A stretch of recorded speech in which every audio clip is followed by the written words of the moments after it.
Hello everyone, welcome back to another update video. It's a Thursday. Were you expecting a brand new snapshot? Normally, we get our snapshots on a Tuesday. We're a couple of days late here. I have a sneaky suspicion it's because on Tuesday, 1.21.10 was released. This was a small hotfix update for some critical bugs that have been found and needed to be squashed. You probably don't need to know the details, but if you do, there's a video on my channel. As always, a great reason to be subscribed so you can catch these update videos. So it's a Thursday, we have a new snapshot, and yes, this includes the Mounts of Mayhem content. But not only that, there are some graphical settings that have been overhauled, and also a new command. So we're going to breeze through everything else real quick, and then get into the Mounts of Mayhem stuff. Now for this first change, I needed to look up these coordinates so I could show you the creeper cloud you can find in your world. The fantastic news is that the position of clouds in your world are no longer tied to the client side when you join a server. So you and other players will see the exact same, well, that was kind of sad. You and other players will see the exact same cloud positions in the world at the same time. Netherite armor has received a buff, but the explanation is a little bit cryptic here. I say that because you'll see no change to the armor haunches above the hunger bar. And the netherite chestplate's tooltip hasn't changed either. And I'm assuming this is for the chestplate because it mentioned the body slot. If we refer to the Minecraft wiki, armor point seems to be a under-the-hood damage calculation system. So I couldn't nail down the exact details, but going from 11 to 19 sounds like a buff. So I'm sure at some point when playing Minecraft, you visited an XP farm to repair your mending tools. And from this perspective, you would see your tools bob up and down when they receive the XP to repair that tool. This has actually been removed, so you'll no longer see the bobbing up and down of the item in your hand. And I'm sure some of you are going to point out that those experience orbs didn't actually have value in them. So here I am confirming the bobbing up and down doesn't happen when we're repairing the tool. If you're wondering what on earth I just said, the value is right here. An experience orb has to say how much experience it has inside of it. Okay, anvil sounds, all of them, destroying, landing, and placing, now have slightly lower volume. A whole bunch of new keybinds have been added. If we scroll down to the very bottom, you can see that all the debug options are now bindable to different keys. This is also a great way to remind yourself all the information the game can tell you about using the debug features. You used to be able to see all of this by pressing F3 and Q, which was like the debug help. It would print the commands into chat, but it seems that's been removed. And I'm guessing that's because you got all of the information right here and it's much easier to read. Now, on the topic of the debug screen, we recently saw the addition of this debug options screen. And the news is that a whole bunch more debug overlays have been added in this update.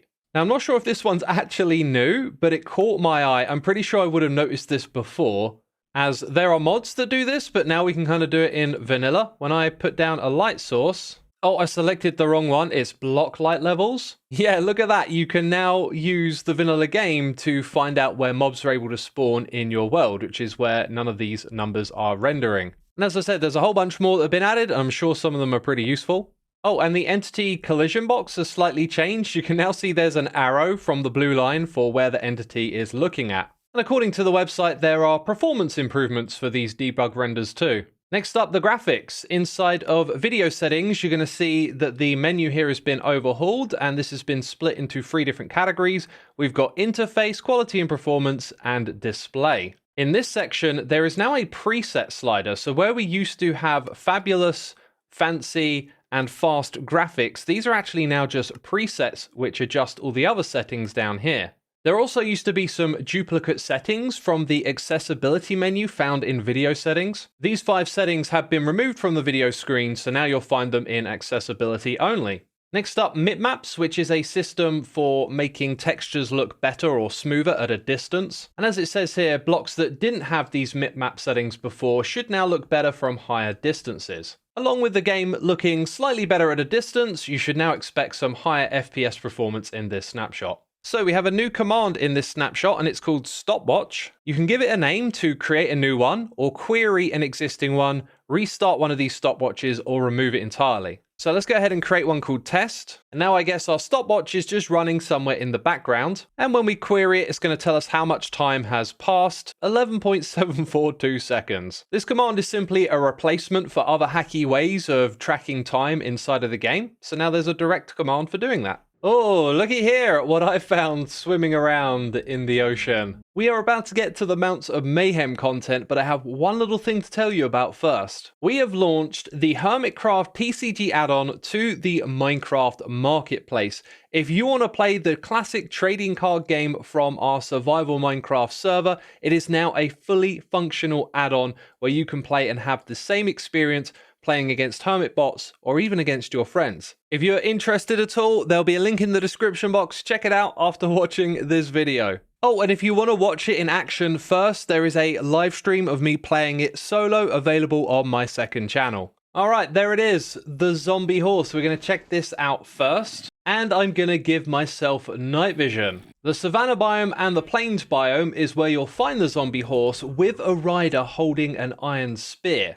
However, I had to summon this one in myself. I spent some time flying around over this terrain using commands to try and find a naturally spawned zombie horse, but it seems these are going to be rather rare. Now, like other undead mobs, they spawn in the dark and they will burn in the light of day.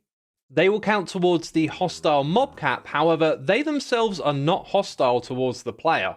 It is the zombie rider that determines the hostility of the horse. Now let's find out what happens if we were to kill this zombie.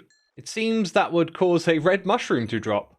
This is actually how you can heal a zombie horse and also lure it to you. Let's see if we can hop on this one. I can, and I can ride it. However, remember, this one was summoned with commands. And goodness me, is it a zippy horse. So I've gone ahead and brought one into the world using a spawn egg, then I've tamed it, and I believe this means, yep, we can equip it with a saddle.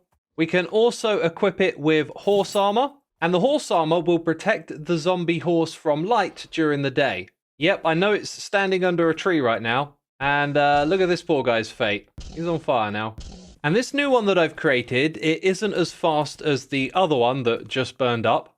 That's because, like other horses, its speed and its jump strength are determined at random when it spawned. It also would appear that they have 24 health points, but according to the website, it should be 25 health points. Oh, and that zombie rider that we killed earlier, it is supposed to drop a red mushroom on death. Last of all, a regular untamed zombie horse can despawn like other hostile mobs would, but a tamed one won't despawn.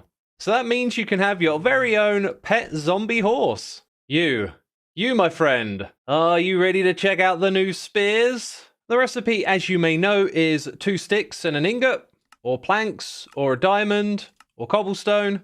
And yes, netherite seem to be missing from that list. It does say on the website that it can be crafted though, not that it's loot to be found. Now, as you may know, the spear has 2 different types of attack, and the material influences the speed of these attacks. So here you can see each of the different spears in order. Their main hand attack speed goes down, yet their attack damage will go upwards with each different tier.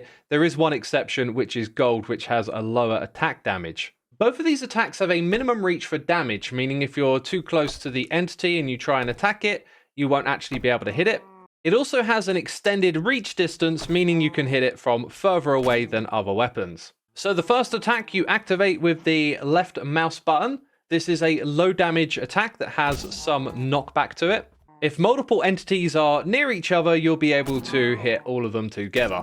And as you might suspect, it's a lot faster for the wooden, which is the lighter material, compared to netherite, which is heavy and takes quite some time to charge up. But of course, this means that it can do more damage. Second attack is the charge attack. You simply hold down the right click button and then you're doing the charge attack. The amount of damage you do is based on the material, the speed you're moving at, and the viewing angle. You have to aim slightly downwards, more towards the feet of these mobs to hit them. But as you can see, I'm just sort of running and attacking them. So we hold down right click and then we start moving towards them. And honestly, this thing feels like a little inconsistent. Sometimes you can aim high and hit them, sometimes you have to aim low. But maybe that's just because I'm brand new to this weapon. Now here on the website, it explains there are 3 stages. We have engaged for dealing damage, knockback, and dismounting an enemy. Tired for when the dismount ability no longer works. And disengaged for when knockback and dismount both won't work. Alright, so I'm going to hold down right click, and now we're engaged. This is what it looks like in F5. Now we've gone into tired, and then we're going to go into the 3rd stage, which is disengaged down here. And then it goes back to normal. Let's check that out from the 1st person perspective. We are engaged, then we're going to be tired, and eventually we're going to be disengaged, and then it will come back to normal like you saw a moment ago. This will go on for a lot longer when you use a lighter spear, like the wooden one here. It's taking quite a while for it to get to the 2nd stage. If we use netherite, which is the heaviest, it is going to get through each of those stages even quicker. Okay, you know what we got to do next? We got to dismount a rider. But we need to be moving fast enough. So I'm going to go and give myself the speed effect. Oh, and by the way, this will do more damage to entities when you're moving faster. So yeah, that's another way to increase the amount of damage you're doing. All right, let's try and dismount this sucker. Yeah, there we go. 1st time. Right, now I want to try that again, but from a horse. Not going fast enough. Is it related to damage? Oh, it might be related to damage as well, because the netherite one pushed it off. It could have also been related to the way that I'm aiming at it. Like I said, these things are brand new, so it's going to take us a while to figure them out. But you know who's already figured them out? The zombies, the husks, zombified piglins, and piglins. Oh, that guy even spawned with one, look. Yeah, they all know how to use the spear, but the website says only for the charge attack. It doesn't mention the jab attack. Let's go ahead and let this guy attack us while I'm in survival. Come on, buddy, you're moving kind of slow. Probably not fast enough to actually do damage with the spear. Whilst editing the video, I've realized my mistake. I left resistance on, so this guy was actually attacking me, and I didn't realize I should be taking damage. Although, look, I don't have resistance. Yeah, come and attack me again. I think I can see what's going on here. It's trying to get away from me so that it can get enough range to attack again. But if I'm standing still, it doesn't do anything. That might be related to speed, so I'm going to move towards it, and then I take damage. Who knows, this might need a little bit of refinement.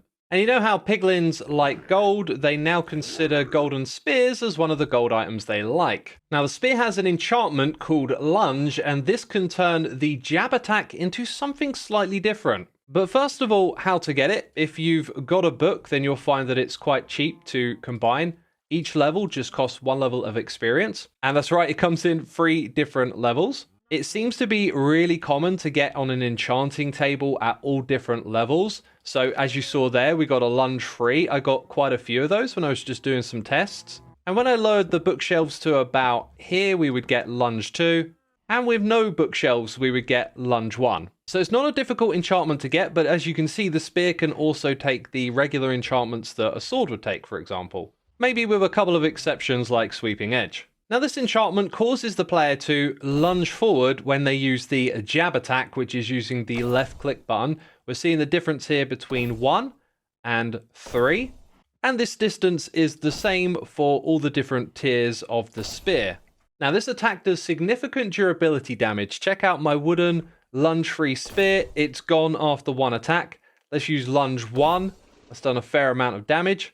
Obviously, the netherite spear will be able to absorb a lot of this because it has a lot more durability. The amount done by each different level is rather curious. 128 for level 3, 32 for 2, and just 8 for 1. You can find your spears out there in the world. Iron spears are in buried treasure chests. In weaponsmith chests in village, we have copper and iron. If you go to an ocean ruin, you'll find stone spears and diamond ones in the bastion remnants and end city chests. Let's now go and check out the Nautilus. Lucky for me, I'm next to a giant ocean, and the Nautilus will spawn in the oceans of all different temperatures. But I found that spotting them by eye, swimming through the oceans, is kind of a rare event. So to help me, I've been using the glowing effect to locate these. And in this giant ocean, there are only 5 of them in range of where I currently am. So that should give you an idea as to how rare these things are.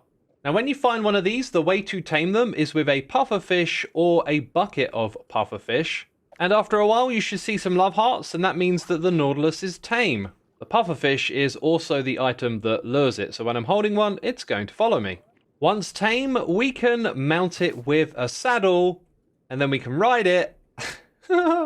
Here we go, riding the new Nautilus. Oh, and what's that up there in the top corner? That is the Breath of the Nautilus effect, which has this cyan outline to it. This effect is going to pause the player's oxygen consumption, so you'll be able to stay underwater for as long as you like, as long as you remain mounted. And similar to the Happy Ghast, when you get off of one of these tame Nautilus, they're going to stay within 16 blocks of that spot that you left it. If you take back your saddle, then that range will be a little larger. Can we use shears to get our saddle back? Aha, that's how you do it. So without a saddle, it's going to have a roaming restriction of 32 blocks, and if you give it a saddle, that will be reduced to 16. So this means it's not going to swim too far away from where you last saw it. Now that we're back on our Nautilus, we're going to press spacebar and do a dash. If I hold this down for longer, we will do a bigger dash. This is similar to the camel's ability to dash, and we can do this going out of water as well. Let's try that while we're actually bobbing up the top here as well. Oh, look at that. You can really get off the water. But remember, you do not want to end up on land. The Nautilus likes being in the water. So after a while, this guy is going to take damage. It seems like it doesn't have any behavior once it's on land. It's just staying there. It's not trying to move back to the water. Yep, and just a couple of seconds later, it's taking damage. And it died from dehydration. That reminds me, these things have 15 points of health, which is 7.5 hearts. Right, I'm going to go into survival now and provoke this guy. You see how he attacked me back straight away using the dash attack. It's not just movement, it's also an attack. Oh, there goes another one. Woo, it's kind of wild. Yo, I got to be careful here. I'm losing all my hearts. Now, it also says that a Nautilus might attack a pufferfish in range.